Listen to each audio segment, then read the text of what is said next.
La leader de la CFDT, Maryse Léon, a appelé dimanche le gouvernement à ouvrir le débat, s'il souhaite changer une nouvelle fois les règles d'indemnisation des chômeurs, tout en estimant que leur faire, les poches, ne résoudra pas les problèmes actuels du pays. Si le gouvernement veut toucher encore à l'indemnisation des chômeurs, qu'il ne le fasse pas en catimini, qu'il ouvre le débat, interpelle Maryse Léon, dans une interview aux Échos publiée dimanche. Je serais curieuse d'entendre ses arguments, alors qu'il a déjà ponctionné le régime depuis 2023, poursuit la syndicaliste, qui estime que ce n'est pas en faisant les poches des demandeurs d'emploi que l'on va résoudre les problèmes du pays.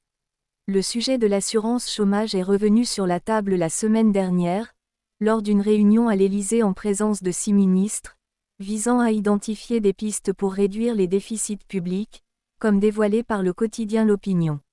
Ce sujet a été abordé seulement comme une source possible d'économie, parmi d'autres mesures, s'est défendu le cabinet de la ministre chargée du Travail, Astrid Panosyan-Bouvet.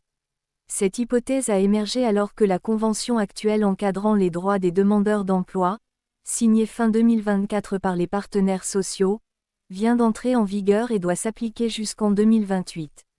Selon un rapport d'évaluation publié début avril, la réforme de l'assurance chômage mise en œuvre à partir de 2019 a permis de réduire de 12% la durée moyenne du chômage mais a diminué de 18% l'allocation moyenne, soit 6 € par jour. Le Premier ministre lancera mardi une conférence sur les finances publiques dans un contexte marqué par un conflit commercial déclenché par les États-Unis et un risque accru sur l'emploi en France. Je suis lucide sur le besoin de mesures économiques pour préserver l'activité. Mais renvoyer à plus tard la gestion des conséquences sociales, ce n'est plus possible, plaide encore Maryse Léon dans cette interview.